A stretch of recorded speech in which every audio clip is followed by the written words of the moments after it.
Shalom. Oke, nggak terlambat kalau untuk mengucapkan Happy New Year ya guys ya. Happy New Year, semoga di tahun yang baru ini tetap dengan semangat yang baru, lebih semangat lagi untuk tetap dekat dengan Tuhan, tetap menyenangkan Tuhan, mari kita tetap berserah kepada Tuhan, supaya kita memulai tahun ini dengan benar, dengan spirit yang baru juga. Oke, mari kita siapkan hati, kita mau fokus, just worship God. Terima kasih Tuhan.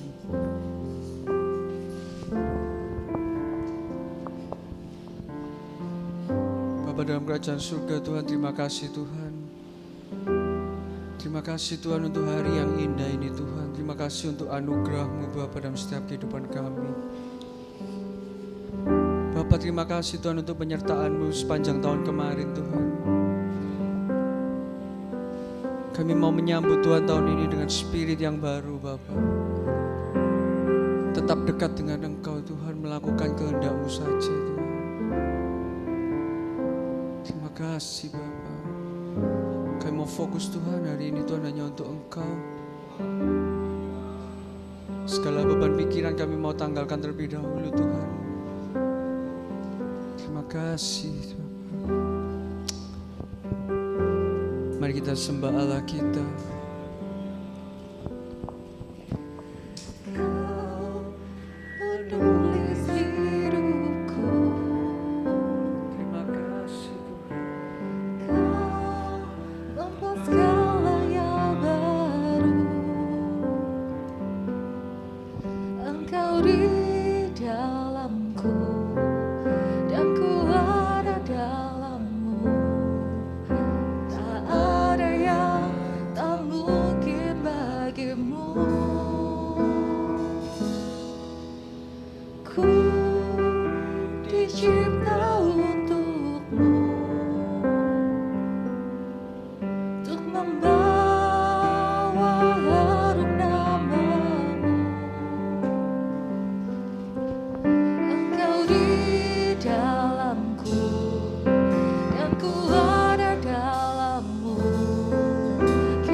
Mengasihimu selalu dengan segenap hatiku, mencintai seluruh perbuatanmu, mengabdikan hidupku sesuai rencanamu. Ku mau menyembahmu sampai akhir hayatku. Kau memahami hatiku, hanya Engkau yang mengertiku selalu. Terima kasih Tuhan, Engkau di dalamku dan ku ada dalammu. Ku datang mencari wajah-Mu, mengasihimu selalu dengan segenap hatiku, mencintai seluruh perbuatanmu, mengabdikan hidupku sesuai rencanamu. Ku mau menyembahmu sampai akhir hayatku. Mengasihimu selalu dengan segenap hatiku, mencintai seluruh perbuatanmu, mengabdikan hidupmu sesuai rencanamu. Ku mau menyembahmu sampai akhir hayatku. Mari kita semua bangkit berdiri menyembah Allah kita. Terima kasih Tuhan. Kami mau menjadi seperti yang Kau ingini Tuhan. Kami mau melakukan kehendak-Mu saja Bapa. Thank you Jesus God.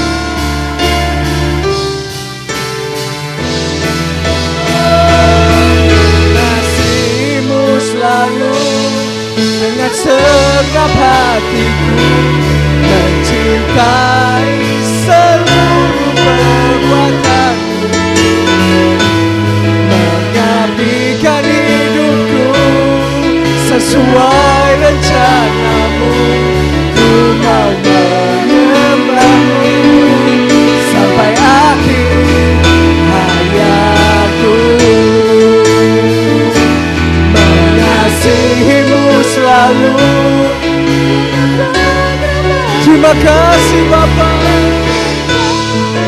Seluruh perbuatan-Mu, mengabdikan hidupku sesuai rencana-Mu. Ku mau menyembah-Mu sampai akhir hayatku.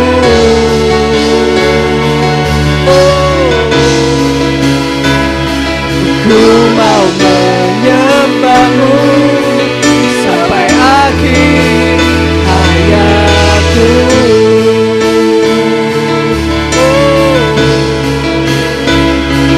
Ku mau menyembah-Mu sampai akhir hayatku.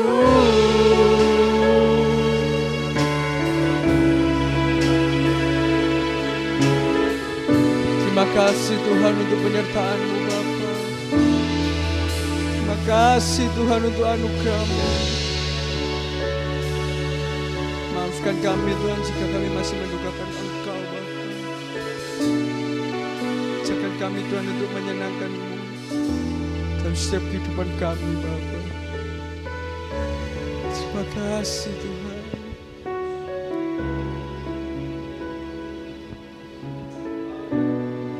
Ini hati kami Bapa, ini hati kami Tuhan. Thank you Jesus God. Terima kasih Tuhan untuk hari ini Tuhan. Terima kasih Bapa. Ajarkan kami Tuhan untuk selalu menyenangkan Engkau. Untuk setiap pekerjaan yang mungkin Engkau berikan kepada kami, untuk setiap keluarga, untuk setiap pasangan, apapun Tuhan, mungkin studi. Ajarkan kami Tuhan untuk selalu menyenangkan Engkau. Melewati hidup ini Tuhan sebagai perpanjangan tangan-Mu saja Tuhan. Terima kasih Bapa, terima kasih. Yang sertai Tuhan, kami mau fokus untuk Engkau. Hanya di dalam nama Tuhan Yesus kami mengucap syukur dan doa Tuhan. Haleluya. Amin. Oke, beri kemuliaan bagi Allah kita. Semangat lagi buat Tuhan kita. Amin. Oke, kita beri salam atau tos ke kanan kiri kita. Happy New Year dan lebih semangat lagi buat Tuhan kita.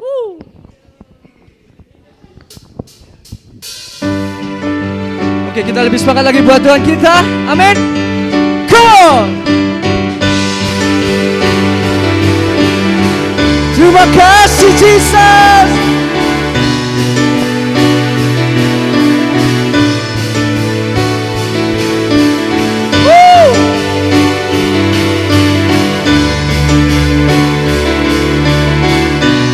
Kami katakan batu karang yang teguh, kota benteng dan perisaiku, yang menang kalahkan mau. Kaulah penyelamat yang bangkit dan hidup. Mari kita semua angkat tangan kita.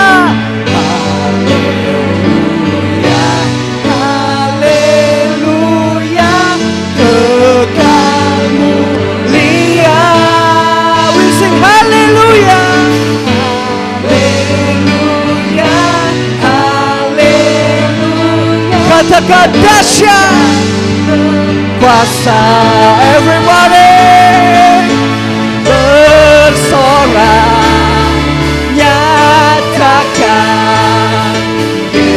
Kaulah Tuhan, Kau Raja pemenang, bersorak masyurkan.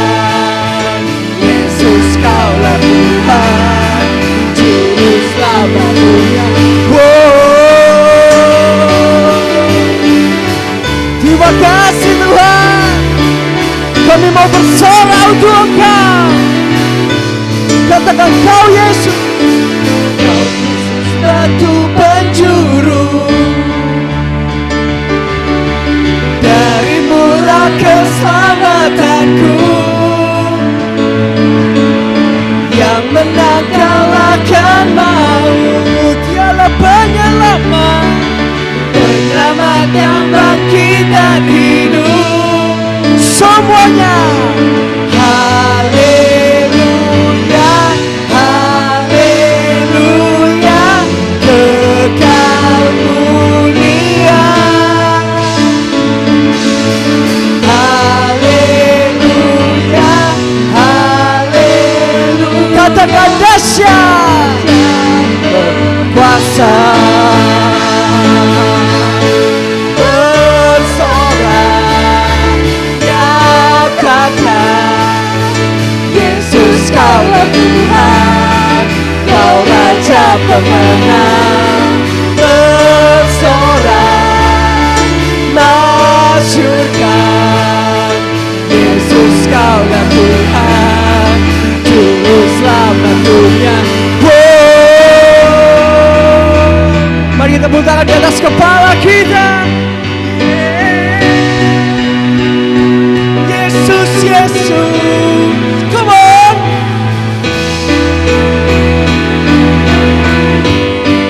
Terima kasih Tuhan. Kami katakan Agung perkasa, Agung dan perkasa, megah dan percaya.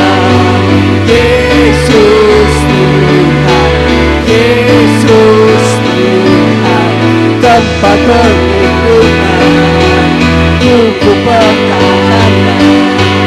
Yesus Tuhan, Yesus Tuhan, agung dan perkasa, megah. Terima kasih Bapa. Yesus Tuhan, tanpa perlindungan, tubuh pertahanan. Yesus Tuhan, Yesus Tuhan, bersorak nyatakan. Come on.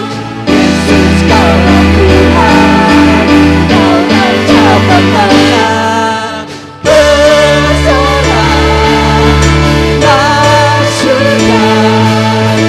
Yesus Kaulah Tuhan, Juru Selamat dunia.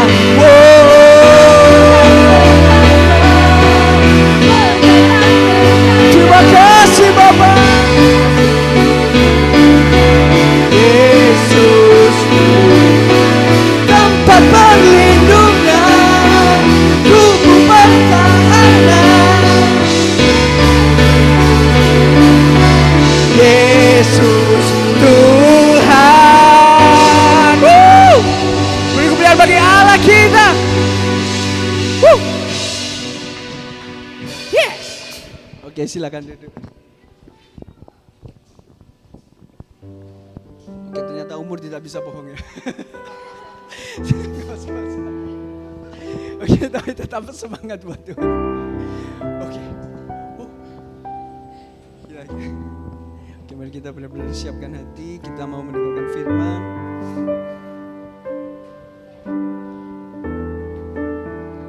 Berapa banyak sih di antara kita yang mungkin memulai tahun ini dengan spirit yang luar biasa?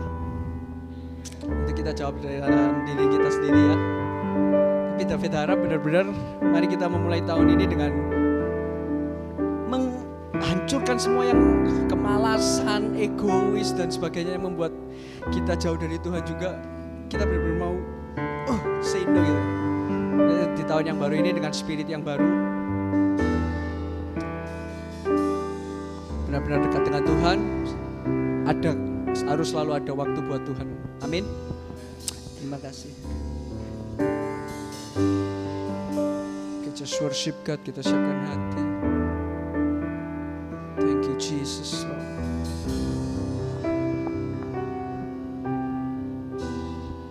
Kami katakan, ku sadari setiap saat Kau ada di sisiku. Ku tak sempurna, namun Kau Tuhan selalu mengasihiku di jalan hidupku. Kulihat penyertaan-Mu nyata, sungguh Engkau Tuhan, Allah yang perkasa di bumi di surga. Sebab kasih-Mu yang besar, Kau ku sembah. Kau yang terbesar, layak dipuji. Kasih-Mu yang besar menyelamatkan. Kau Tuhan yang termulia, sempurna kasih-Mu.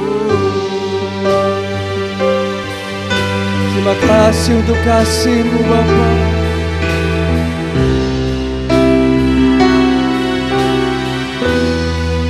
Kami katakan, ku sadari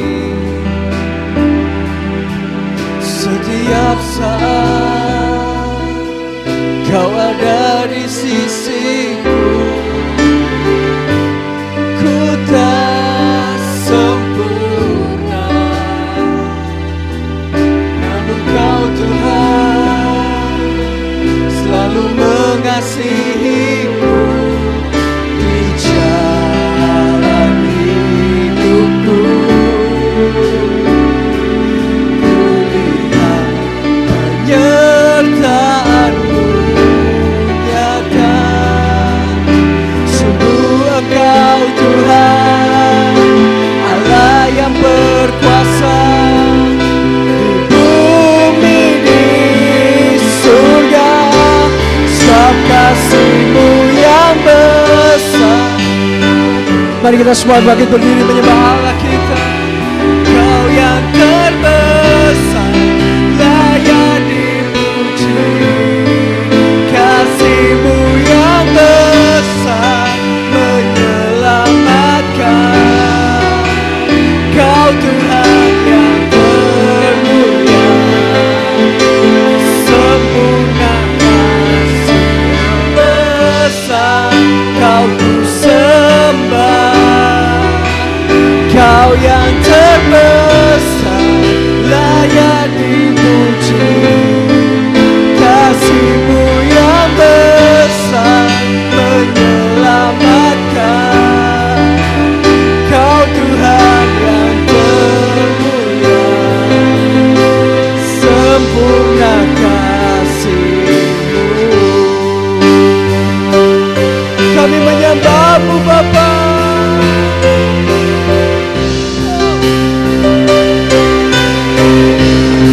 Terima kasih Tuhan untuk kasih-Mu Tuhan.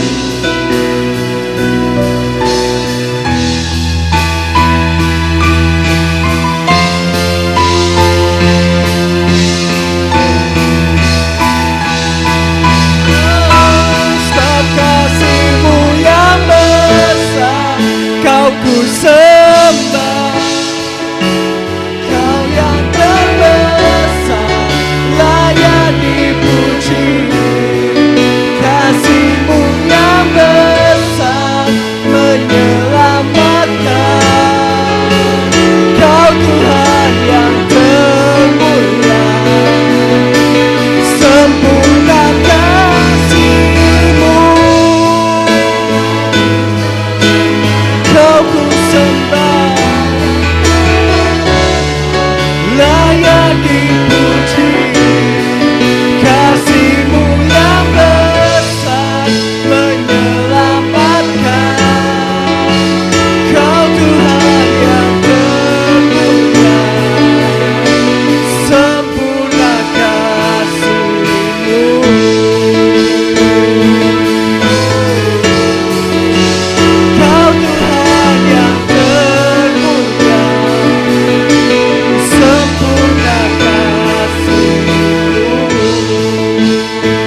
kasih Bapa, Kau Tuhan yang termulia.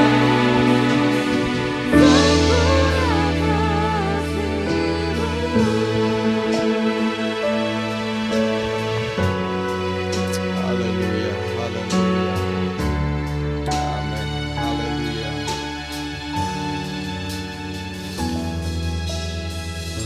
Haleluya, haleluya. Sebagaimana pujian yang kami baru saja nyanyikan ya Tuhan, bahwa kasih-Mu adalah kasih yang terbesar.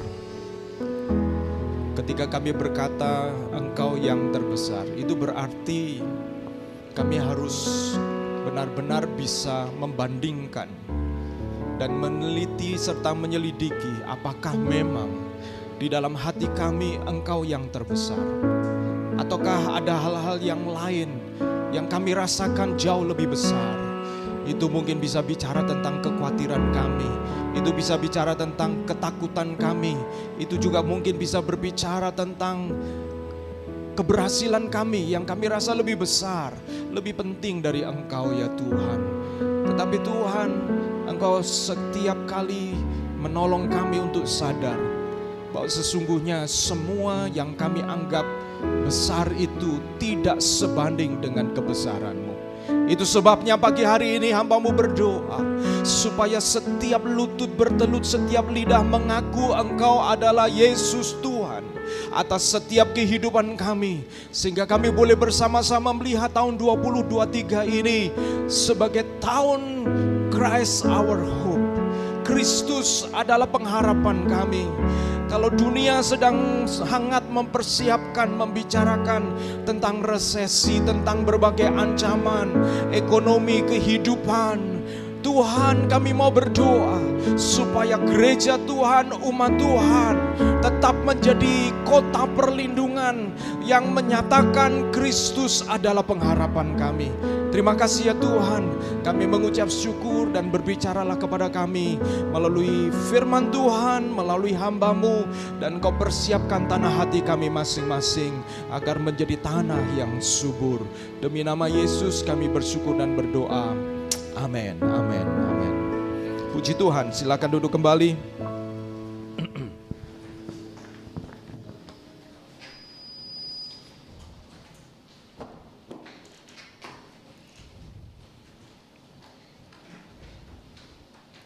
Terima kasih buat tim worship yang sudah melayani pagi hari ini, dan juga saya mengucapkan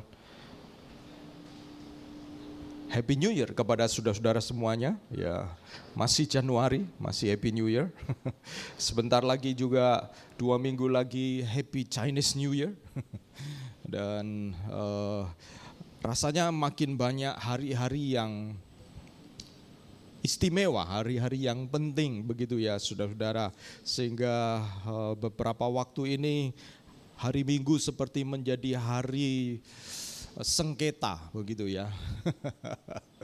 Hari ibadah kita menjadi sengketa ya, sengketa perebutan antara hari yang lain dengan hari di mana kita beribadah dan menyembah kepada Tuhan.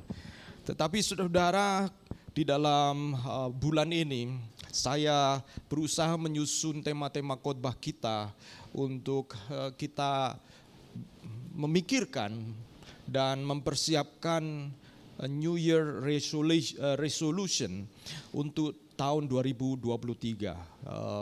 Kita coba melihat, sekalipun tahun berganti tahun, bulan berganti bulan, minggu berganti minggu, rasanya tetap sama saudara-saudara, tetapi sesungguhnya tidak sama. Ya, tidak sama.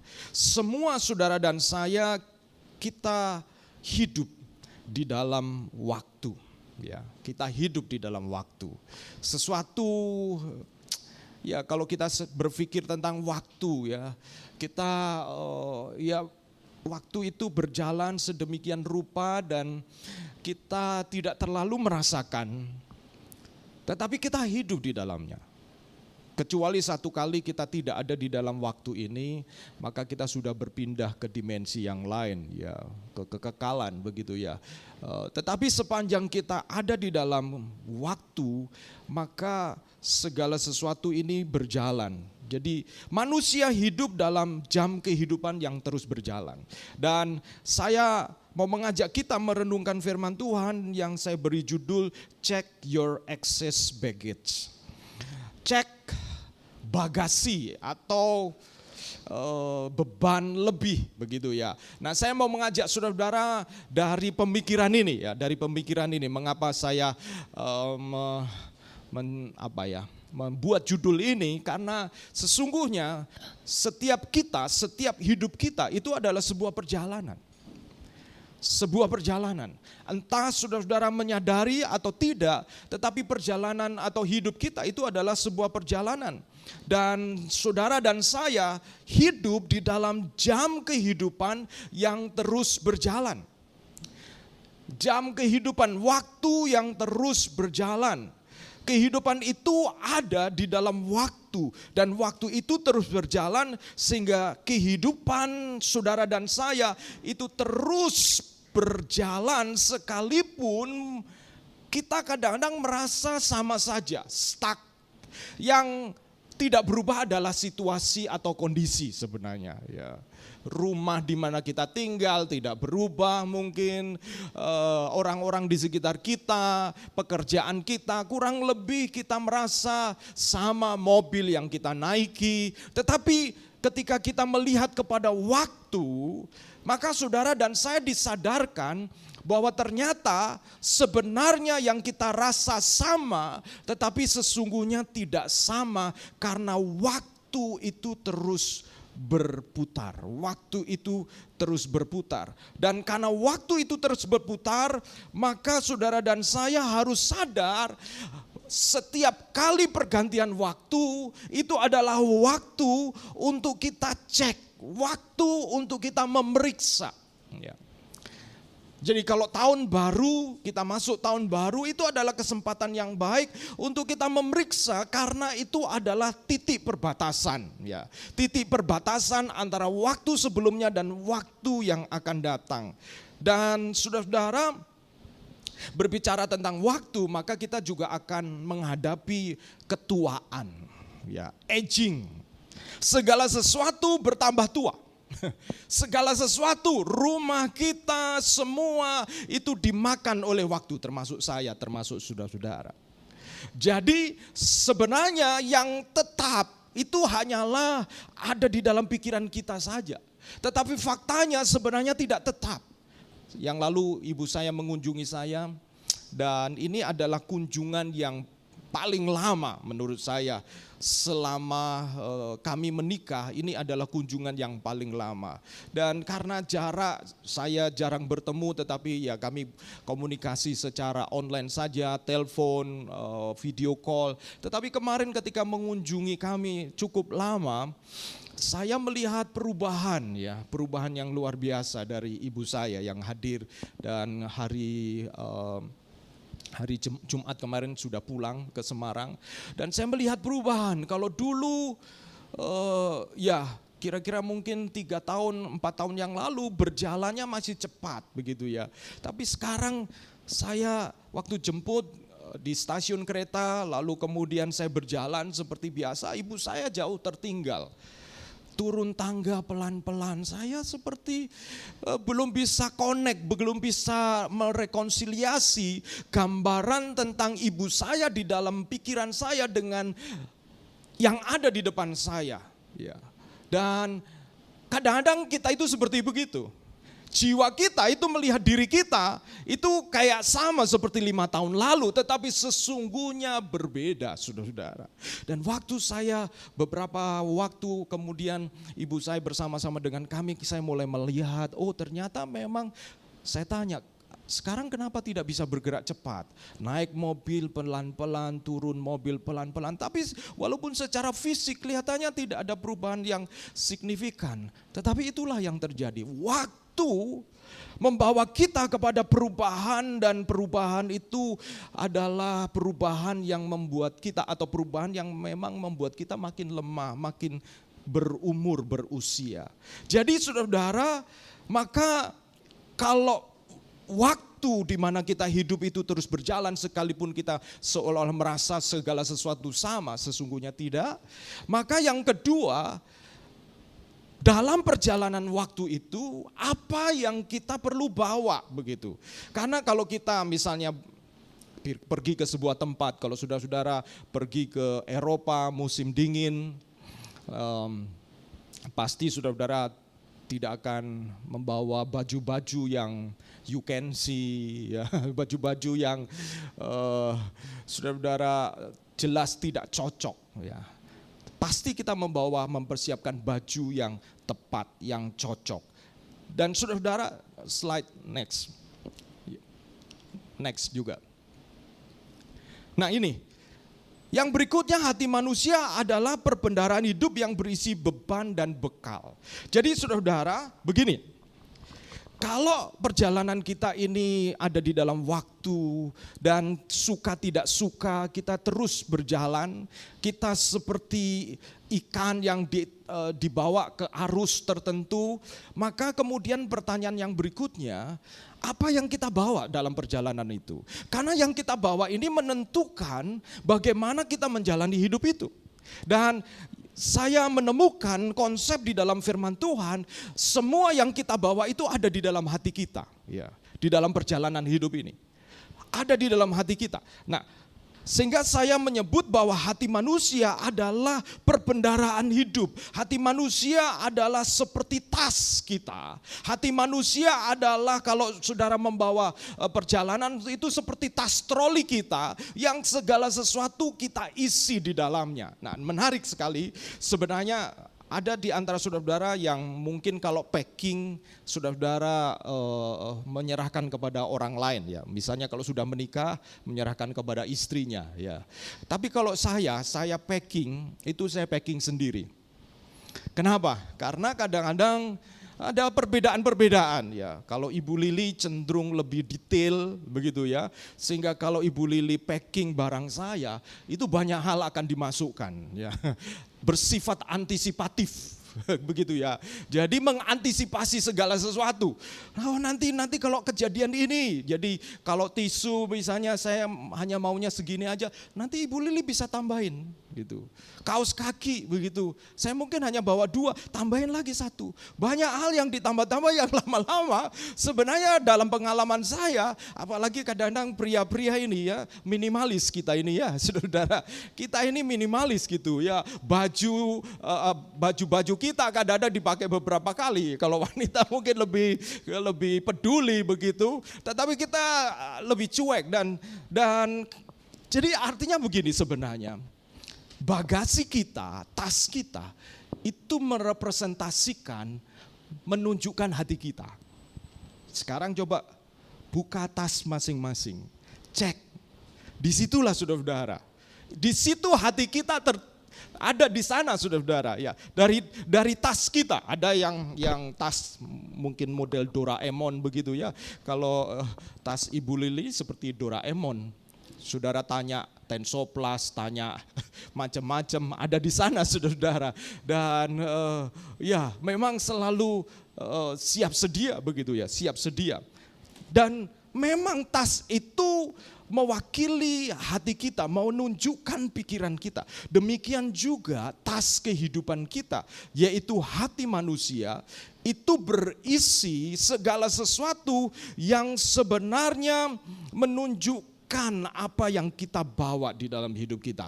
Di dalam Lukas pasal 6 ayat 45 dikatakan, next, ya. Orang yang baik mengeluarkan barang yang baik dari perbendaharaan hatinya yang baik. Dan orang yang jahat mengeluarkan barang yang jahat dari perbendaharaannya yang jahat. Karena yang diucapkan mulutnya meluap dari hatinya. Jadi jelas sekali Yesus mengajarkan bahwa hati kita itu seperti tas begitu. Hati kita itu perbendaharaan. Kalau kita ingin mengeluarkan buah yang baik, maka cek hati kita. Kalau kita ingin mengeluarkan buah yang baik tapi yang keluar jahat, saudara-saudara enggak jauh-jauh, jangan salahkan orang, jangan salahkan lingkungan. Itu bergantung kepada apa yang saudara masukkan ke dalam hati saudara-saudara. Karena kalau saudara baca ayat-ayat sebelumnya 4:3, Yesus sangat jelas mengatakan kalau tidak mungkin buah yang baik itu mengeluarkan buah yang jahat. Sebaliknya buah yang jahat akan mengeluarkan buah yang baik, itu nonsen. Gimana supaya bisa mengeluarkan buah yang baik? Ganti pohonnya. Gak mungkin. Ganti apa yang ada di dalam hatinya, itu yang kemudian perlu dicek saudara-saudara. Jadi berbicara tentang check your excess baggage, itu berbicara tentang cek apa yang kita bawa di dalam hati kita. Hati itu berisi pikiran, perasaan, dan kehendak kita. Hati berisi 3 hal ini. Pikiran, perasaan, dan kehendak. Ketika saudara-saudara mendengar firman Tuhan, pikiran saudara-saudara dibawa. Tetapi saudara-saudara bukan hanya pikiran. Menarik sekali kalau saya tanya saudara-saudara, teman-teman SD yang paling saudara ingat, itu biasanya bukan hanya sesuatu yang saudara lihat, tetapi yang lebih diingat itu menyangkut yang saudara rasakan.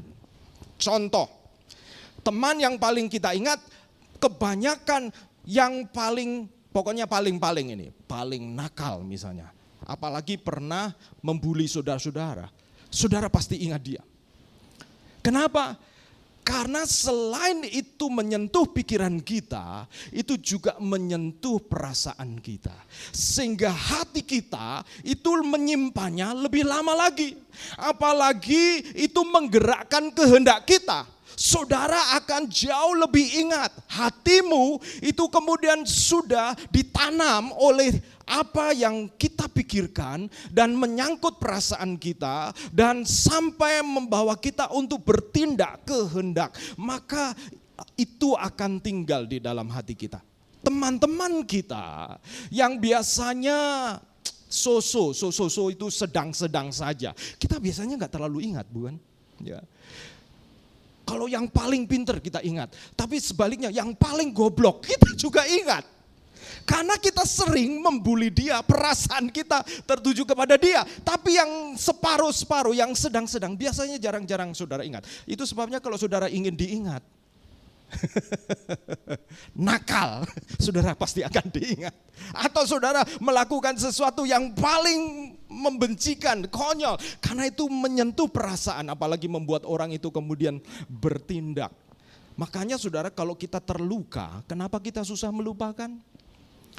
Karena 3 hal ini kita kemudian diikat menjadi satu. Pikiran kita, perasaan kita, dan kehendak kita. Itu ketika 3 hal ini kemudian menjadi satu paket, itu tinggal di dalam hati kita. Makanya ketika saudara mengampuni, saudara mengasihi, itu bukan hanya di pikiran saja. Tidak mungkin. Tidak bisa hanya di pikiran saja. Saudara harus melakukannya. Oke, saya tahu ini benar. Oke, saya tahu ini sesuai dengan firman Tuhan. Itu pikiranmu. Tapi apakah perasaanmu itu bisa? Ketika engkau berdekatan dengan orang itu, perasaan itu akan mempengaruhi raut muka kita. Kita mukanya senang, tidak, itu perasaan kita. Sehingga pikiran kita bisa menerima, tetapi perasaan belum bisa. Apalagi kemudian kehendak. Makanya seringkali ketika berhubungan dengan hal-hal ini, maka itu 3 hal ini harus dikerjakan. Bukan hanya pikiran saja, tetapi perasaan kita, bagaimana kita kemudian bisa menjadi damai. Lalu yang kemudian ketiga, yaitu kita bertindak. Nah, itulah isi hati kita. Isi hati kita, yaitu ada pikiran, perasaan, dan kehendak. Nah, saudara-saudara, saya mengajak kita membuka di dalam next slide. Ya. Nah ini, Amsal pasal 4 ayat 23 yang mengatakan begini, jagalah hatimu dengan segala kewaspadaan karena dari situlah terpancar kehidupan. Nah sekarang kita coba cek hati kita. Dalam bahasa Indonesia sehari-hari mengatakan begini, jagalah hatimu baik-baik sebab hatimu menentukan jalan hidupmu. Jadi kalau kita mau membuat resolusi, jangan hanya di sini, jangan hanya di kepala saja. Tetapi perhatikan 3 hal di dalam hati kita, yaitu perasaan, pikiran kita, dan kehendak kita. Yang ini bicara tentang hati, karena itulah yang menentukan jalan hidup kita 2023 ini. Sehingga kita perlu perhatikan apa yang kita isi atau apa yang ada di dalam hati kita. Next slide. Kemuliaan versus sampah. Nah, saya kemudian tertarik dengan Filipi pasal 3 ya. Karena Paulus berbicara tentang, menurut saya ini juga sebuah resolusi, yaitu tentang bagaimana Paulus memandang masa lalunya dan kemudian mengarahkan diri ke masa depan. Di dalam Filipi pasal 3 ayat 7 sampai 8 saya bacakan, tetapi apa yang dahulu merupakan keuntungan bagiku, sekarang kuanggap rugi karena Kristus. Perhatikan diri, apa yang dahulu, Paulus bicara juga pembagian waktu. Apa yang dahulu itu merupakan keuntungan bagiku, sekarang kuanggap rugi. Nah, dia membuat sebuah perbandingan. Tetapi perbandingannya enggak bisa begitu aja. Kuanggap rugi karena apa? Karena Kristus. Nah ini jelas ukurannya. Harus jelas saudara-saudara. Kuanggap rugi karena Kristus. Karena Kristuslah itu kompas hidup kita. Jadi kita membandingkannya itu karena Kristus. Lalu ayat yang ke-8. Malahan segala sesuatu kuanggap rugi. Segala sesuatu. Karena pengenalan akan Kristus Yesus. Paulus seolah mengatakan begini. Dulu yang aku punya, yang merupakan keuntungan, sekarang aku anggap rugi karena Kristus. Dan ketika Paulus mulai berjalan di dalam pengenalan kepada Kristus, itu bukan hanya dulu yang saya sebut keuntungan itu ku anggap rugi, tetapi dalam proses berjalan mengenal Kristus, segala sesuatu, banyak hal di dalam hidupnya yang kemudian dianggap rugi oleh dia. Jadi sebenarnya secara nilai barangnya, kalau kita bicara tentang nilai dari yang Paulus anggap rugi, itu tidak rugi, tidak merugikan sebenarnya. Karena ini bicara ku anggap, Paulus yang menganggap rugi. Jadi saudara-saudara, ini bisa bicara tentang jabatan, nama baik, semua hal yang itu memang di dalam dirinya baik, di dalam dirinya sendiri itu baik. Seperti misalnya gelar saya, titel saya, sekolah saya itu baik saudara-saudara. Tetapi Paulus kemudian mengatakan ku anggap rugi. Jadi kenapa dianggap rugi? Harus bisa karena itu terjadi pengenalan akan Kristus Yesus Tuhanku lebih mulia dari semuanya itu. Oleh karena dialah aku telah melepaskan semuanya itu dan menganggapnya sampah supaya aku memperoleh Kristus. Jadi saudara-saudara, Paulus mengatakan bahwa semua ini kuanggap rugi, bahkan pada akhirnya dianggap sampah karena dibandingkan dengan kemuliaan. Jadi saudara-saudara, gak bisa kita mengatakan dengan gampang begini ya. Kekayaanku itu sampah. Nama besarku itu sampah. gelarku itu sampah. Saudara-saudara, beberapa waktu yang lalu nih ada orang-orang yang mengambil S3, mengambil doktor dalam waktu singkat. Di dalam kalangan, karena saya juga mengajar, di dalam kalangan akademisi itu mengagetkan. Dalam 1 tahun itu bisa dari master menjadi doktor, itu bim salah bim. Dan itu gelar abal-abal begitu ya saudara-saudara. Dan saudara-saudara, kalau hanya dilihat nama depannya doktor bla bla bla bla, itu kayaknya wow hebat. Tetapi kalau ini dibandingkan dengan studi pengenalan kepada, kalau saudara-saudara ambil S3 misalnya begitu ya, misalnya dalam bidang teologi, maka saudara-saudara akan belajar banyak, membaca banyak, dan itu menyakitkan tetapi itu mulia dibandingkan dengan 1 tahun dapat gelar doktor. Itu sampah. Tetapi orang yang menyandang itu tidak menganggapnya sampah. Kenapa? Karena dia keluarkan uang jutaan rupiah. Dan dia tidak menganggapnya sampah. Kenapa? Karena dia membandingkan dengan perbandingan yang salah. Dengan uang yang sudah dia keluarkan, dia layak mendapatkan doktor. Saudara-saudara, uang tidak bisa dibandingkan dengan memperoleh gelar doktor. Karena berarti orang yang kaya lah yang bisa punya gelar doktor. Usaha, kepandaian. Nah demikian juga saudara. Saudara dan saya akan sulit memandang segala sesuatu itu kelihatan rugi kalau kita membandingkan dengan perbandingan yang salah, yang tidak layak saudara. Yang tidak layak. Hidup kudus itu pasti mulia kalau kita bandingkan dengan Kristus anak Allah. Jangan dibandingkan hidup kudus lalu dibandingkan dengan teman-teman saya. Saudara akan merasa itu sia-sia. Saudara akan merasa sedang membandingkan dengan perbandingan yang salah. Maka kita itu akan terbebani. Jadi orang Kristen kok berat ya. Jadi orang Kristen kok begini. Karena saudara salah membandingkan. Jelas, Paulus mengatakan kalau kita bandingkan, kalau Paulus membandingkan masa lalunya sebagai seorang yang terpelajar, seorang Yahudi yang kemudian punya kedudukan penting, maka dia tidak akan bisa menganggap semua ini kuanggap rugi. Tetapi begitu dia bandingkan dengan Kristus, barulah dia menemukan pencerahan. Manakah yang dia anggap rugi? Nah saudara-saudara, saya mengajak saudara melihat rencana kita 2023 dengan bagaimana apakah itu sampah, apakah itu kemuliaan yang kita kumpulkan. Nah, saudara-saudara, hati kita atau tas atau kehidupan kita itu paling tidak berisi 2 hal, yaitu yang pertama beban, yang kedua adalah bekal. Ya. 2B. Tapi pagi ini saya mau bicara tentang beban dulu karena saya bicara tentang excess baggage. Beban yang harus dilepaskan. Alkitab membicarakan bahwa kita ini harus belajar melepaskan beban-beban yang itu tidak penting, itu tidak perlu.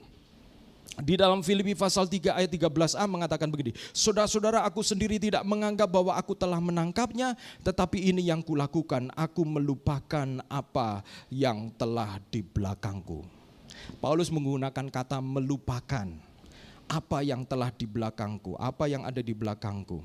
Saudara-saudara, Paulus ketika menulis ini, kira-kira dia sudah ikut Yesus 20 tahunan. Ya. Jadi dia sudah mengenal Kristus.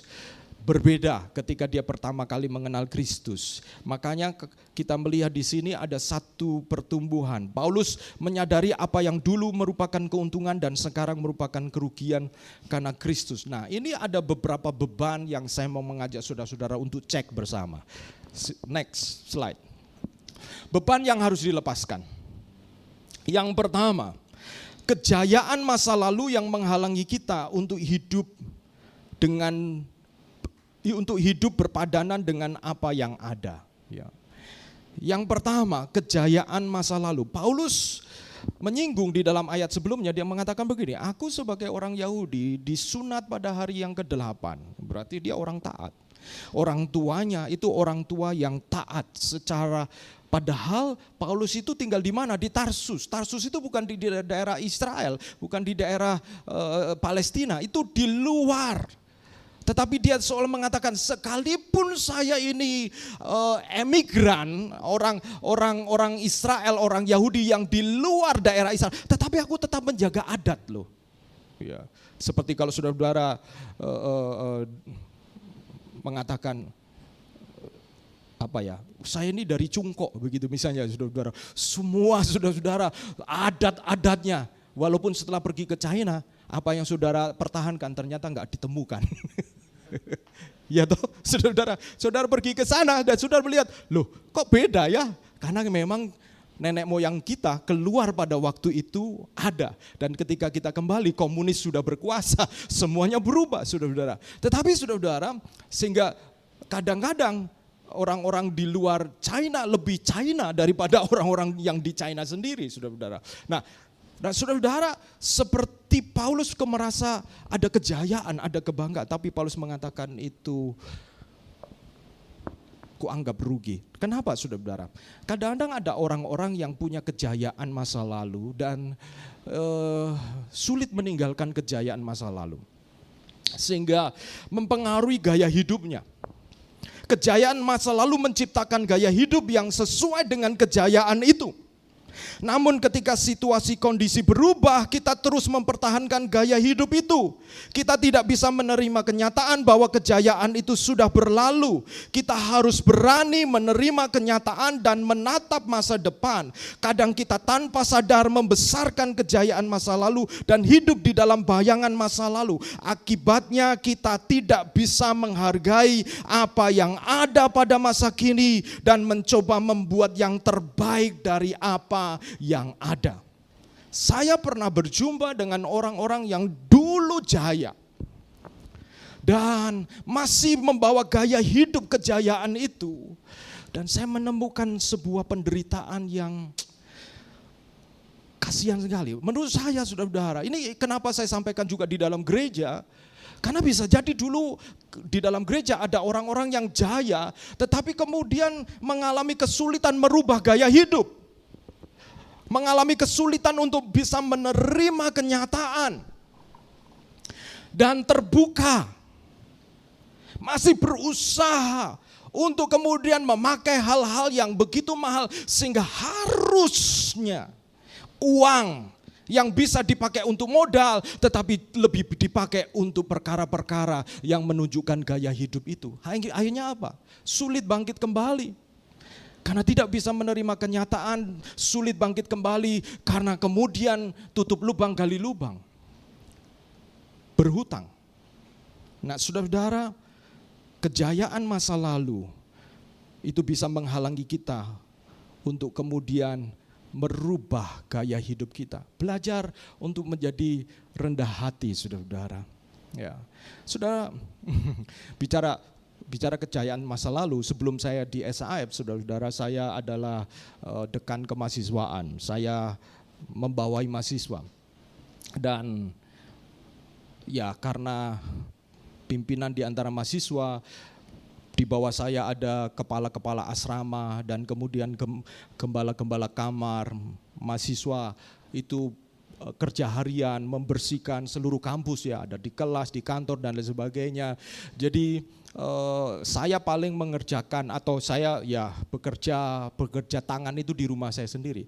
Tetapi saya ingat ketika saya pindah ke Surabaya dan kemudian pada waktu itu SAF masih ada di Intiland, saudara-saudara, dan saudara-saudara yang waktu itu ada masih muda-muda, sekarang masih muda juga, tapi waktu itu lebih kuat ya.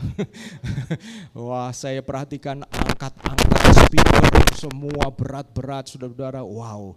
Dan waktu itu kan kita belum ada tempat untuk kegiatan tengah minggu, dan saya ingat pada waktu Henry dan Liana mau menikah, maka kamar mereka sudah bukan kamarnya Henry, bukan kamar bujangan lagi. Jadi kami mulai memikirkan gimana nih tengah minggu ini ya, more kita biasanya di kamarnya Henry, kita harus cari tempat. Dan waktu itu saya mencoba mencari tempat kontrakan yang bisa mengakomodasi kita more doa bareng. Itu sebabnya rumah Villa Sentra Raya itu parkirnya cukup luas karena di depan itu taman, dan saya cari yang ruang tengahnya, ruang tamunya cukup besar sehingga menampung jemaat untuk bisa berdoa bersama-sama ya saudara. Dan saya pastikan sebenarnya pada waktu kami mulai kontrak, saya mulai keliling ke tetangga sekitar kami untuk kemudian membangun hubungan yang baik, karena pasti nanti kalau jemaat datang akan ada mobil parkir lebih banyak, kadang-kadang karena kita muda-muda,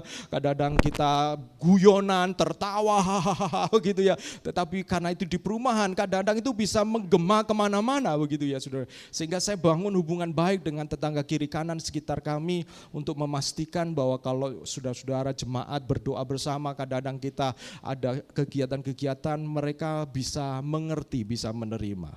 Dan saudara-saudara, saya ingat, saya pertama kali ketika mempersiapkan ruang doa, lalu ada kursi-kursi kafe ya yang warna hitam itu.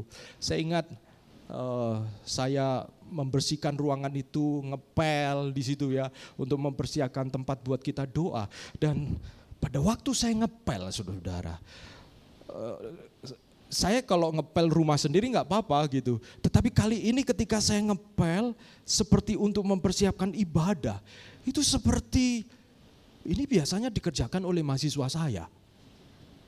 Seperti ada perasaan begitu. Saya yang Dean of Student, sekarang saya harus merangkak dan ngepel. Di mana ini biasanya dikerjakan oleh mahasiswa. Seperti tiba-tiba ego saya itu anjlok, saudara-saudara. Cekluk gitu ya. Ini yang saya lakukan. Dan saudara, saya berpikir tentang kejayaan masa lalu. Ya. Dan ketika saya lakukan itu, saya mengingat itu, maka saya tidak menikmati apa yang saya lakukan. Harusnya ini mahasiswa yang kerjakan ini. Harusnya mereka yang kerjakan. Biasanya saya suruh mereka, kenapa saya sendiri sekarang gitu ya. Dan itu ada ego yang kemudian berbicara seperti itu. Kadang-kadang saudara dan saya punya kejayaan-kejayaan masa lalu. Entah pada waktu saudara single, pada waktu saudara sudah menikah. Saudara ingat, kalau saudara sudah menikah, saudara ganti status. Saudara harus melakukan pelayanan yang disesuaikan dengan kondisi. Jadi jangan dipikir kejayaan masa lalu itu bicara tentang harta atau kekayaan. Tetapi banyak hal yang kita pada posisi yang lalu, tetapi kita masih bawa hari ini yang menyebabkan kita tidak bisa menikmati apa yang kita punya hari ini, dengan siapa kita menjalani hidup hari ini, dan akhirnya kita merasa bahwa perjalanan kita adalah perjalanan yang menyedihkan. Kita mengasihani diri sendiri. Tetapi saudara-saudara, pada waktu saya ingat pada waktu saya ngepel, lalu Ibu Lili foto saya ya saudara-saudara, foto saya chat gitu ya. Dan kemudian memberikan komentar begitu ya, memberikan komentar. Dan saudara, saya kemudian diingatkan, kalau kita tidak bisa menerima kenyataan hari ini, maka kita tidak pernah melihat yang terbaik yang hari ini kita punya. Kalau saudara tidak bisa menerima kenyataan apa yang kita punya hari ini dan hidup dengannya, maka kita tidak bisa mendapatkan yang terbaik. Karena mata kita selalu ditutupi oleh kejayaan masa lalu. Dan saudara-saudara, ciri-ciri orang yang masih diliputi oleh kejayaan masa lalu akan selalu ngomong dulu, dan dulu. Saudara, belajar menerima keadaan kita dan menemukan yang terbaik dari apa yang kita ada dan yang kita punya. Dan saudara-saudara, itu hari pertama, tetapi berikut-berikutnya saya menikmati. Saya mengucap syukur dan saya bilang, Tuhan, terima kasih. Engkau masih mengizinkan saya untuk melayani dengan tangan saya. Saudara, beban yang kedua adalah kegagalan masa lalu yang membuat kita takut mencoba lagi.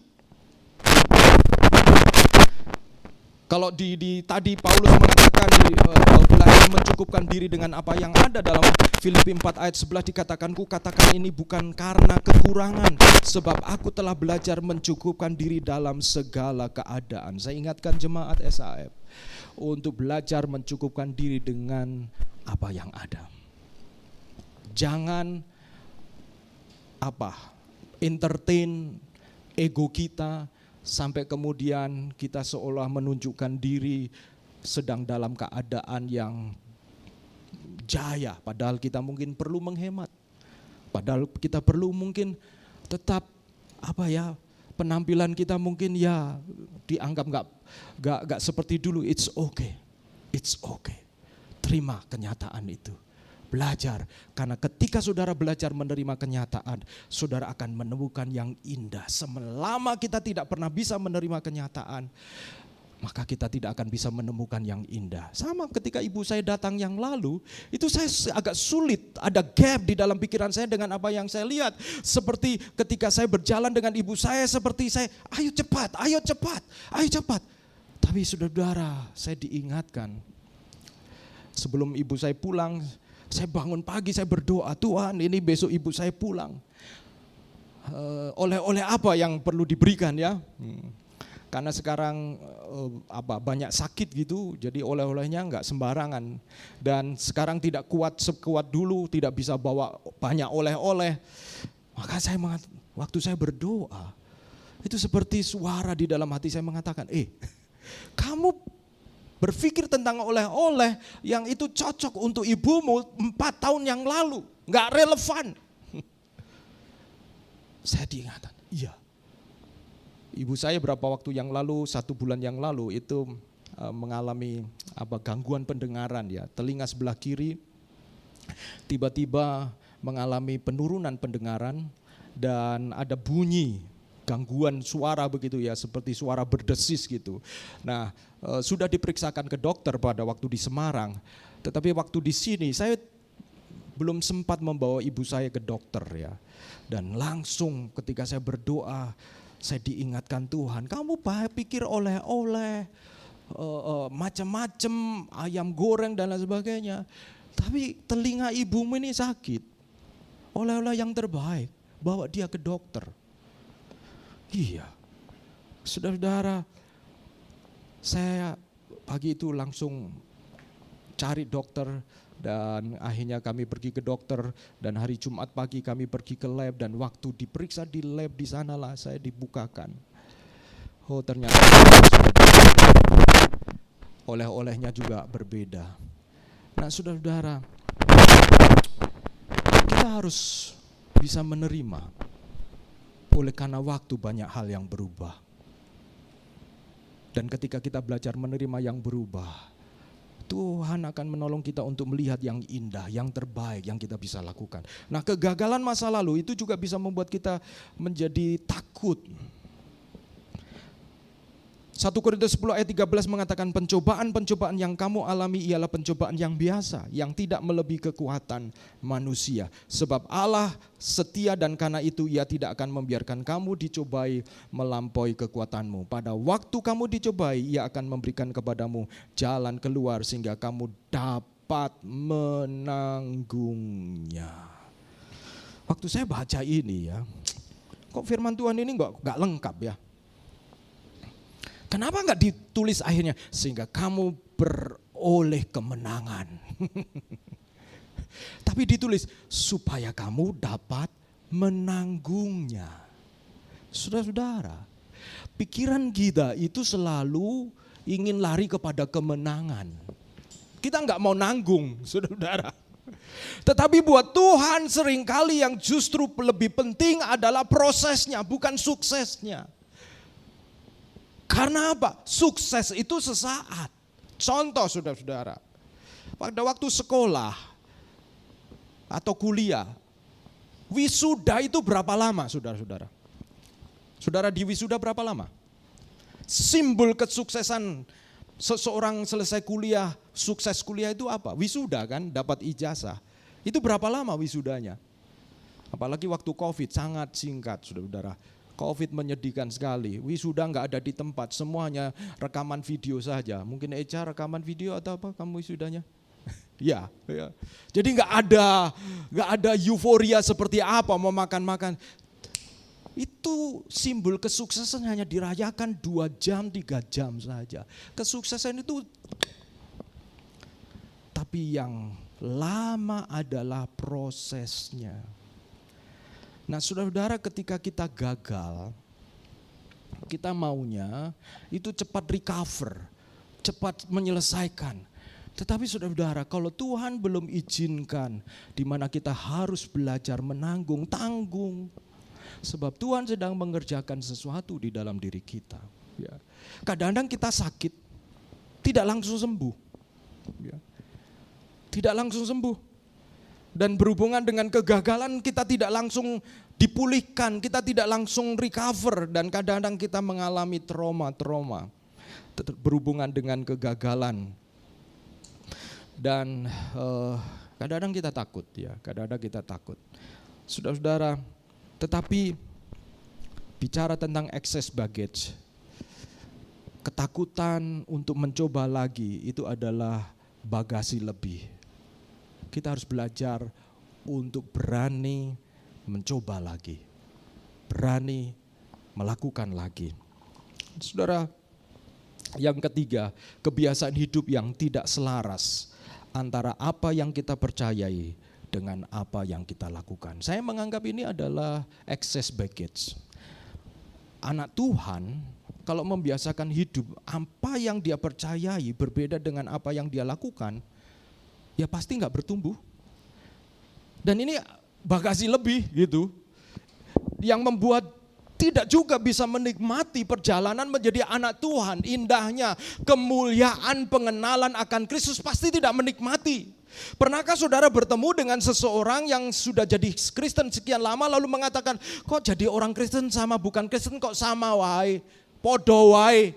Kalau saudara menemukan itu, kemungkinan banyak hal di dalam hidup orang itu tidak selaras apa yang dia percayai dengan apa yang dia lakukan. Selalu gap. Sehingga dia merasa tidak bisa menemukan kemuliaan pengenalan akan Kristus, saudara-saudara. Gak mungkin bisa menemukan dan menganggap itu sampah, gak mungkin. Dia akan menganggap, yang kamu anggap sampah buat saya itu kok mulia ya? Ya, karena kita orang itu menjalani hidup tidak selaras. Dalam bahasa Yakobus pasal 2 ayat 14 mengatakan begini, apakah gunanya saudara-saudaraku jika seorang mengatakan bahwa ia mempunyai iman, padahal ia tidak mempunyai perbuatan. Dapatkah iman itu menyelamatkan dia? Ciri kalau saudara diselamatkan, saudara melihat pengenalan akan Kristus itu semakin lama semakin mulia. Iya.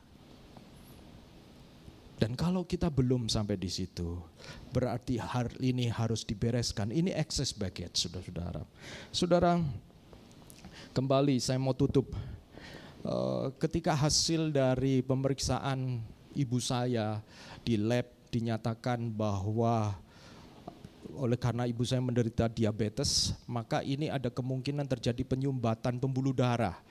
Dan puji Tuhan tidak menyerang otak, tapi menyerang ke pendengaran, syaraf pendengarannya. Sehingga itu disebut sudden death gitu ya. Jadi ketulian mendadak begitu, karena memang kejadiannya itu langsung drop gitu ya.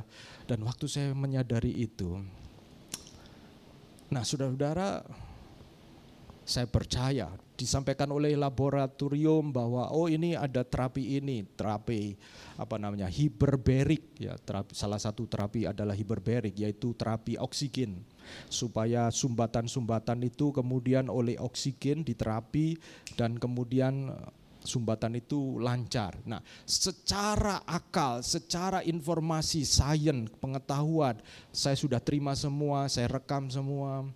Tapi kemudian saya bertanya, apakah sebagai anak Tuhan saya hanya berjalan berdasarkan informasi sains ini? Saya akan melakukannya. Tapi sebagai anak Tuhan saya juga percaya, kalau saya pasti percaya bahwa Tuhan itu sanggup melakukan mujizatnya. Nah itu iman saya. Dan saya kemudian mengatakan, Ibu nanti pulang ke Semarang akan cek dokter, tetapi saya mau komitmen untuk mendoakan Ibu setiap hari. Dan saya usahakan paling tidak kalau pagi mungkin saya bisa video call untuk kita berdoa bersama-sama. Kenapa saudara-saudara? Saya percaya ada orang yang bisa disembuhkan. Saya juga percaya ada orang yang tidak bisa disembuhkan. Dan itu semua masih misteri. Tapi sebagai anak, saya mau memberi iman saya yang terbaik. Dan saya katakan, ayo kita berdoa bersama-sama. Saya tidak tahu akhir dari perjalanan iman saya. Tapi saya sedang belajar. What I believe, I will do. Apa yang saya yakini, itu yang saya akan lakukan. Bagaimana saudara-saudara? Apa yang saudara percayai? Dan apa yang saudara lakukan? Kita percaya Allah yang memegang kendali. Tapi berapa banyak kali apa yang kita lakukan kita khawatir, kita takut. Kita bahkan tidak bisa menikmati hidup pengenalan kita kepada Kristus. Belajar menyelaraskan ini. Karena ketika saudara menyelaraskan ini, maka pikiran saudara, perasaan saudara dan kehendak saudara menyatu dengan benar di dalam prinsip yang benar. Maka saudara-saudara akan menemukan kemuliaan Kristus di dalam perjalanan iman kita. Mari kita akan berdoa bersama-sama.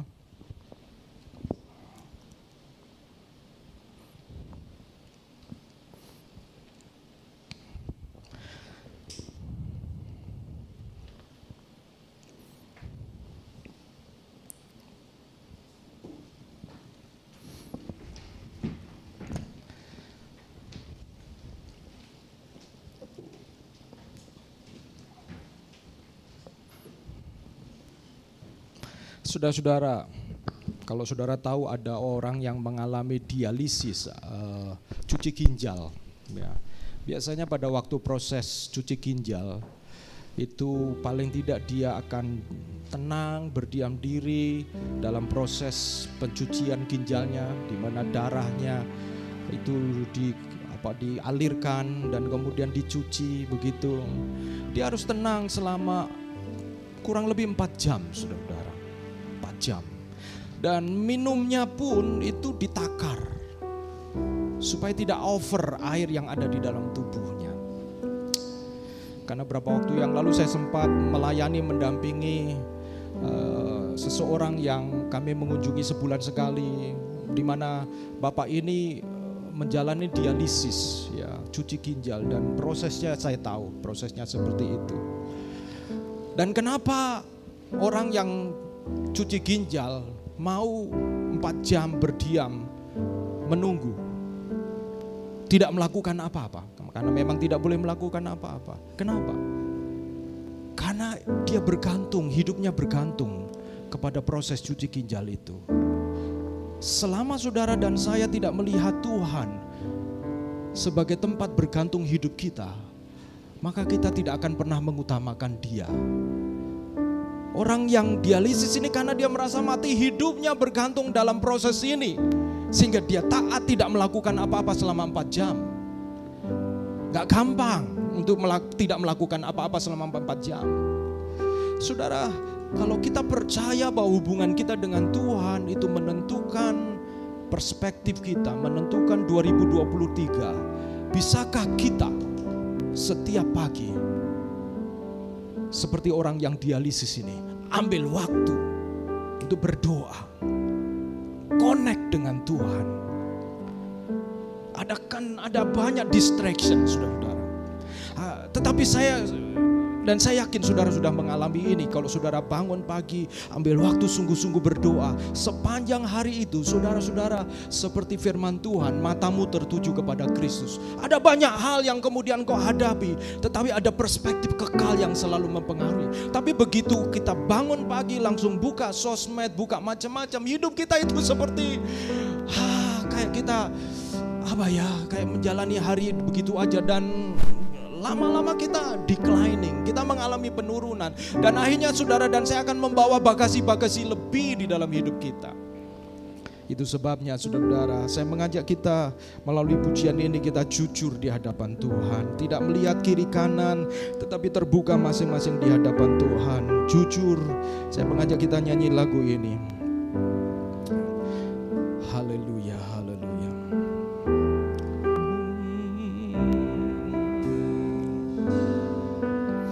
Amin, haleluya.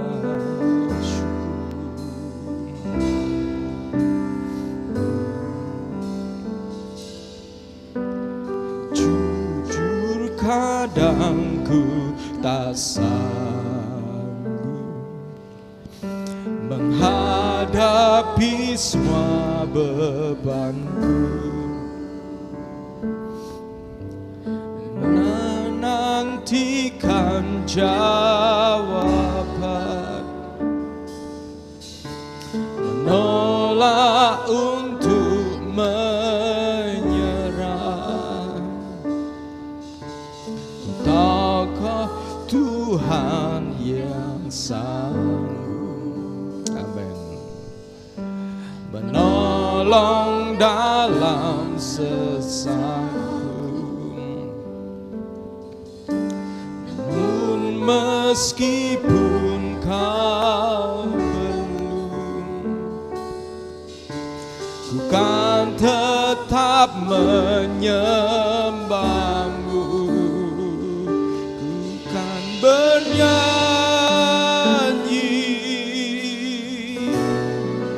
sampai jiwaku percaya, sampai hatiku mendengar lagu pengharapan. Ku kan berserah, ku tak sendiri, ku yang mengasihiku,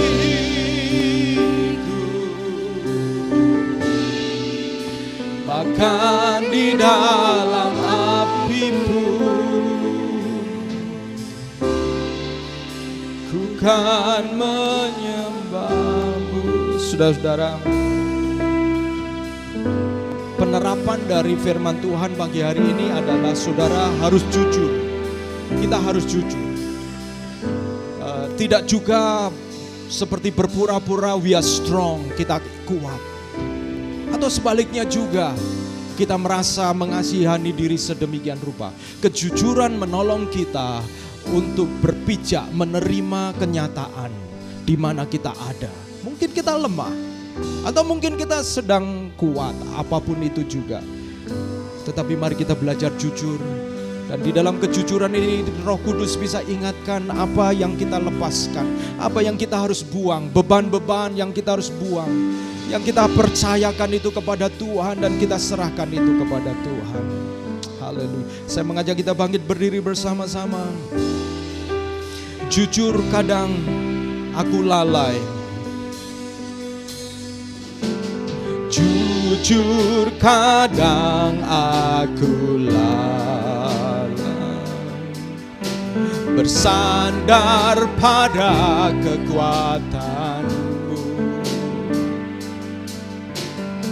Di dalam kelemahanku sempurnalah kuasamu. Imanku memegang janji, ku tahu kau selalu bersamaku dalam setiap perkaraku.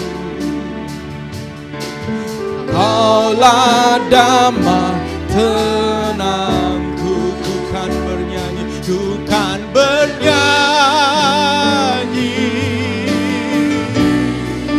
sampai jiwaku percaya, sampai hatiku mendengar lagu pengharapan.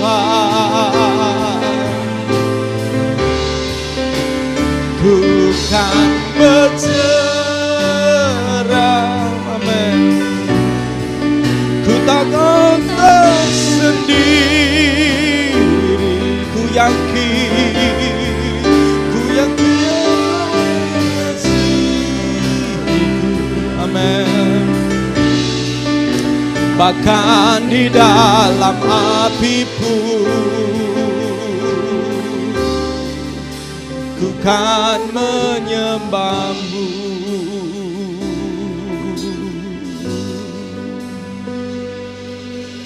Haleluya. Mari kita akan berdoa bersama-sama. Adakah beban-beban yang kita perlu lepaskan, yang membuat engkau ketika menoleh sedikit ke 2022 engkau tidak benar-benar menikmati bagaimana kemuliaan pengenalan akan Kristus. Engkau menjalani kekristenanmu, menjalani imanmu seperti datar-datar saja. Engkau tidak menemukan glory, engkau tidak menemukan sesuatu yang excited di dalam Tuhan. Mungkin ada beban-beban yang sebenarnya engkau terus bawa. Di tahun 2023 ini engkau harus belajar melepaskan beban itu. Itu bagasi lebih. Jangan ulangi lagi. Menjalani 2023 ini dengan satu hati yang enam, hati yang tidak rasa apa-apa. Saudara-saudara, buat saya 2023 itu adalah perjalanan yang luar biasa. Ada banyak hal yang kemudian harus diperjuangkan. Ketika anak-anak mereka sudah bekerja, hanya tinggal kami berdua. Ada season baru, musim baru. Dan saya bersyukur untuk itu. Dan saya juga bersyukur bagaimana Tuhan bekerja. Tapi saya juga sadar, saya juga masih punya beban. Melalui firman Tuhan ini saya diingatkan juga untuk melepaskan beban itu. Demikian juga saudara-saudara, kalau ada beban-beban yang itu engkau perlu lepaskan, engkau perlu letakkan di bawah kaki Tuhan. Letakkan, lepaskan di bawah kaki Tuhan untuk engkau bisa melihat dan berjalan di tahun 2023. Mungkin ada kejayaan-kejayaan masa lalu yang membuat engkau seperti matamu itu selalu dininabobokan, selalu dikaburkan. Engkau harus terima kenyataan. Ada musim, ada sesuatu yang engkau harus perjuangkan. Ada sesuatu yang engkau harus amankan, engkau harus tabung, engkau harus lakukan sesuatu. Jangan kemudian letakkan itu dengan berkata, toh Tuhan pasti memberkati. No, kalau Tuhan menginginkan kita untuk menerima kenyataan, Tuhan akan izinkan kita belajar menerima kenyataan. Sehingga Tuhan tidak akan memberikan berkat yang tidak tepat pada waktunya. Mungkin juga ada kegagalan-kegagalan yang membuat kita takut untuk melihat, melangkah, sehingga kita kehilangan sukacita di awal tahun ini. Sudah ada ketakutan, sudah ada kekhawatiran. Kita bertanya-tanya, Tuhan, jangan-jangan ini akan terjadi lagi Tuhan. Saudara-saudaraku,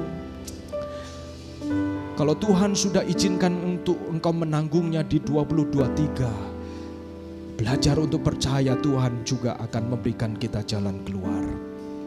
Haleluya. Mari kita berdoa bersama-sama. Dan yang terakhir, pastikan imanmu selaras dengan perbuatanmu. Apa yang kau yakini, apa yang kau dengar melalui firman Tuhan dan hatimu berkata, ya Tuhan, saya mau melakukan itu. Saudara belajar untuk setia melakukannya. Karena ketika itu selaras, engkau sedang membangun hidupmu di atas batu kerang yang teguh. Bukan di atas pasir yang begitu ada angin badai, rumah itu rubuh karena tidak dibangun di atas keselarasan antara apa yang kita yakini dan apa yang kita lakukan. Belajar hidup dengan iman melalui perbuatan yang kita lakukan. Bapa di dalam surga, kami mengucap syukur ya Tuhan bagi hari ini. Biarlah Tuhan Engkau menyelidiki hati kami masing-masing. Di awal 2023 ini Tuhan Engkau melihat setiap kami masing-masing.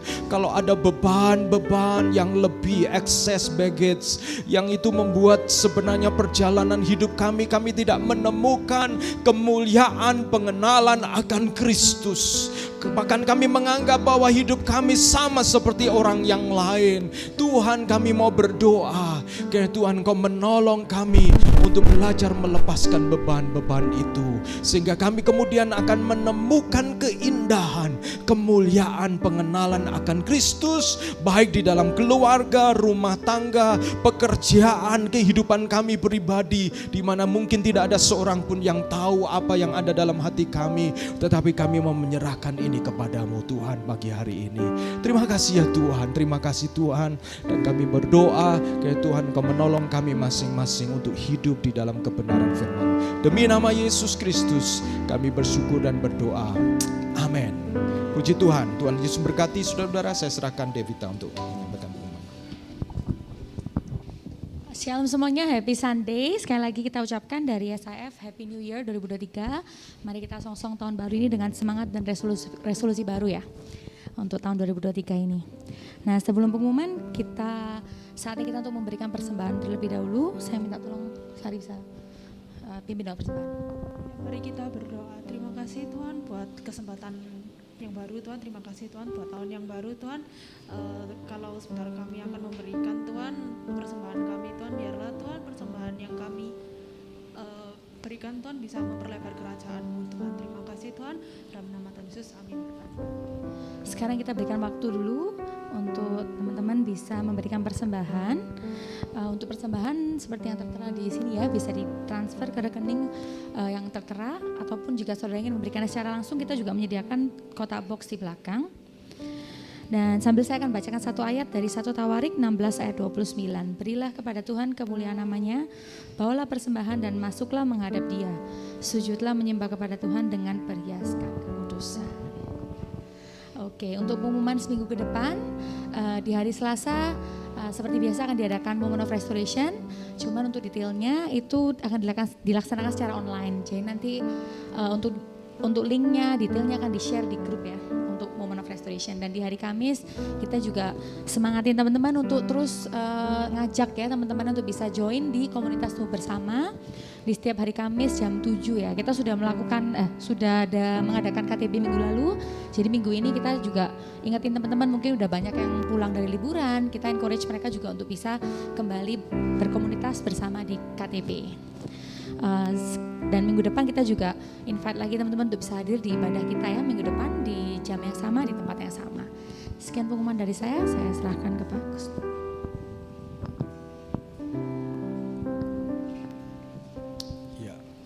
Ya, saya mengingatkan kembali saudara-saudara untuk kita bisa mengajak teman-teman kita untuk bertumbuh bersama di komunitas tumbuh bersama. Saya menemukan ada KTB yang prefer onsite lebih baik, ada KTB juga yang kalau online lebih banyak, ya macam-macam, tetapi yang pasti terima kenyataan itu sebagai bagian dari warna masing-masing KTB. Kalau Tuhan izinkan belum ada tempat, maka berarti kita persiapkan juga untuk bisa orang-orang bisa ready secara online dengan baik, pakai platform yang stabil dan lain sebagainya. Ya, kita akhiri ibadah kita pagi hari ini dan 2 minggu lagi akan ada Chinese New Year dan itu bertepatan hari Minggu. Itu masih perjuangan ya Pit ya. Kita perlu bicarakan karena itu pas hari Minggu, tetapi kita apa ya? Apakah kita akhirnya ngebon pemain musik dan lain sebagainya? Tapi kalau saudara memang tidak karena keluarga, sesuatu yang itu di luar kendali kita ya, karena kita masih anak begitu ya, masih dianggap anak. Kalau saudara ada tanggal 22, saya meminta bantuan saudara-saudara untuk bisa membantu di dalam pelayanan praise and worship ya saudara-saudara, dan bisa menghubungi David untuk kemudian bisa kita tetap mengadakan ibadah pada hari itu ya saudara-saudara. Pada hari itu kita bisa melayani satu dengan yang lain ya. Saya ingat Idul Fitri yang lalu Ibu Lili yang WL, lalu saya main bass dan ada jemaat setia Fani dan Riko.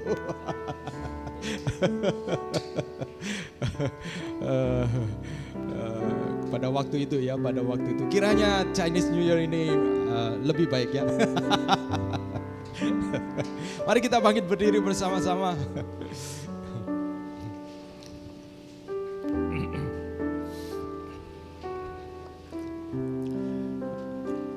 Saya berdoa dan berharap saudara-saudara nanti KTB bisa ajak teman-teman untuk bisa menjadi berkat kita.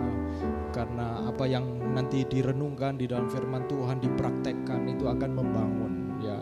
menolong mereka untuk bisa menjadi orang-orang percaya yang bisa melihat mana sampah, mana yang mulia, ya. Menyedihkan sekali, sekian tahun jadi orang Kristen gak bisa bedakan mana yang mulia, mana yang sampah, saudara-saudara. Bahkan yang sampah dianggap yang mulia. Menyedihkan, saudara-saudara.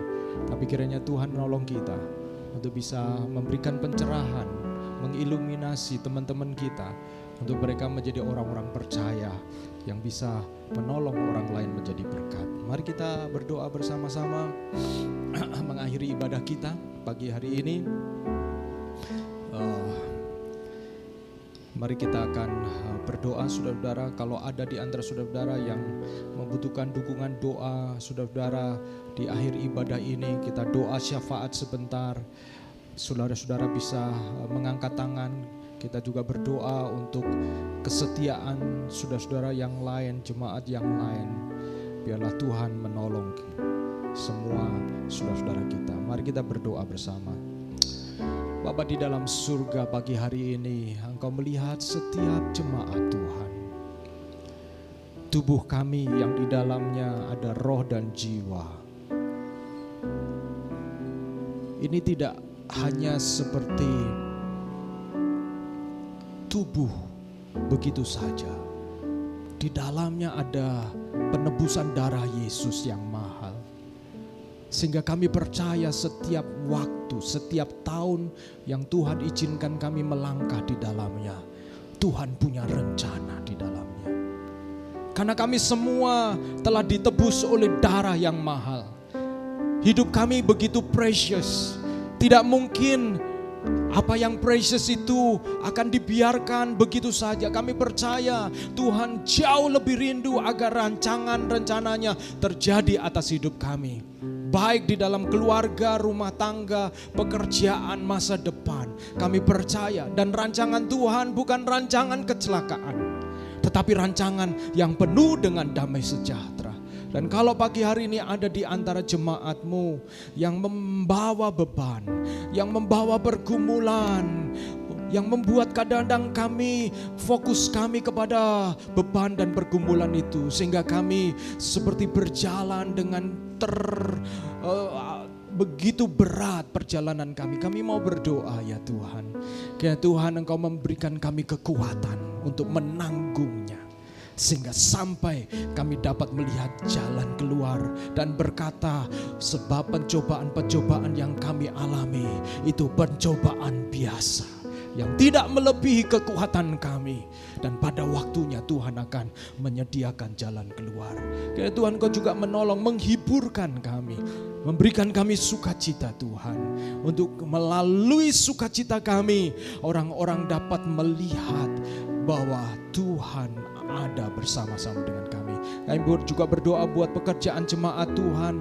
Biar Tuhan Kau memberkati bagi saudara-saudara kami yang memiliki pegawai. Kami berdoa kiranya Tuhan Kau memberikan hikmat untuk dapat mengelola dengan baik. Ini tenaga-tenaga ini adalah manusia juga, di mana mereka juga punya jiwa dan roh. Kami mau berdoa kiranya Engkau pakai setiap saudara-saudara kami yang memimpin para pegawai-pegawai, untuk mereka juga bisa menjadi kepanjangan tangan Tuhan. Di mana melalui hidup mereka orang-orang ini disejahterakan. Dan bukan hanya disejahterakan, tapi pada akhirnya melalui hidup mereka bahkan mengenal Engkau Yesus Tuhan sebagai Tuhan dan Juru Selamat. Kami juga berdoa ya Tuhan, kiranya Engkau memberkati rencana-rencana jemaat-Mu. Di tahun ini mungkin ada yang memulai sesuatu rencana. Biarlah Tuhan Engkau menolong mereka, untuk mereka menaruh takut akan Tuhan sebagai jalan dari rencana itu, sehingga Tuhan akan menolong untuk dapat melihat perkara-perkara yang benar, semua yang suci, semua yang benar, semua yang sedap didengar, semua yang disebut kebajikan, itulah yang dipikirkan. Terima kasih ya Tuhan. Kami juga berdoa buat saudara-saudara kami yang sedang mengandung.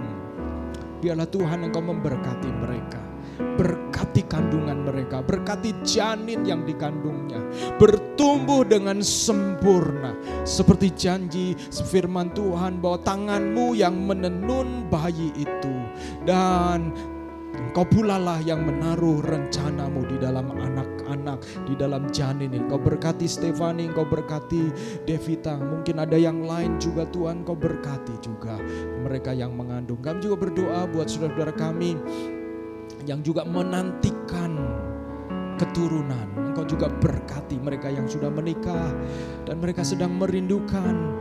Dari lagu ini kami belajar jujur ya Tuhan, bahwa kami ingin Tuhan Engkau mengerti ini. Dan biarlah kami terus bernyanyi berharap kepadamu sampai kami percaya dan mendengar bunyi pengharapan itu. Kami berdoa Engkau berikan keturunan kepada pasangan-pasangan yang sedang mengumpuli dan menantikannya. Demikian juga kami berdoa buat mereka yang sudah berkeluarga dengan anak-anak mereka. Mereka mungkin punya pergumulan dengan anak-anak mereka. Biarlah Tuhan Engkau berkati mereka sebagai orang tua untuk menjadi kepanjangan kasih karunia Tuhan buat anak-anak mereka. Apa yang mereka perlukan Tuhan sediakan. Demikian juga kami berdoa buat saudara-saudara kami yang masih single. Tuhan Engkau menolong mereka. Mungkin mereka yang juga sedang membangun hubungan dengan pacar mereka. Kami berdoa supaya Tuhan Engkau menolong mereka. Untuk mereka belajar, ini adalah proses untuk membangun hubungan, menguatkan hubungan, komunikasi, kontak dan lain sebagainya. Kami mau berdoa kiranya saudara-saudara kami belajar mengelola harapan. Karena seringkali banyak hubungan terluka karena harapan yang di luar dari kenyataan yang sesungguhnya. Kami mau berdoa Engkau memberikan hikmat untuk ini. Kami juga berdoa saudara-saudara kami yang juga sedang menanti-nantikan pasangan hidup. Tuhan Engkau tahu yang terbaik. Engkau tahu Engkau membawa mereka untuk bertemu dengan orang-orang yang siap Tuhan. Terima kasih ya Tuhan, kami mengucap syukur dan memberkati setiap pekerjaan kami masing-masing. Dan apa yang kami kerjakan kiranya Tuhan menjadikannya berhasil. Saudara-saudaraku yang kekasih, angkatlah tanganmu dan terimalah berkat Tuhan. Kiranya Tuhan menyinari engkau dengan wajahnya dan memberikan engkau kasih karunia. Tuhan menghadapkan wajahnya kepadamu dan memberikan engkau damai sejahtera. Diberkatilah hubunganmu, diberkatilah rumah tanggamu, bahkan diberkatilah tahun-tahun yang pernah lalu dan engkau menghadapi tahun yang baru dan engkau sedang mencoba apa yang pernah gagal di masa yang lalu. Kiranya Tuhan memberkati engkau dengan hikmat yang baru dan kiranya Tuhan juga menolong engkau. Kalau engkau sebagai pemimpin, biarlah engkau Tuhan mengurapi engkau sebagai pemimpin yang benar dan biarlah Tuhan juga memberkati masa depanmu. Dan terimalah seluruh damai sejahtera Allah serta kasih sayang dari Tuhan Yesus Kristus dan penghiburan oleh karena Roh Kudus menyertai engkau dan saya. Dan kami mau berdoa engkau lipat gandakan jemaatmu melalui kehidupan kami, akan ada banyak orang dimuridkan sampai Yesus datang kali yang kedua menjemput setiap kami yang setia. Haleluya, amin, amin, amin.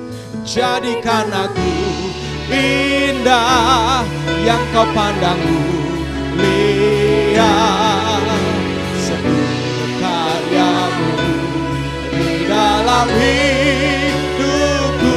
Ajarku berharap hanya kepadamu, taat dan setia kepadamu Tuhan.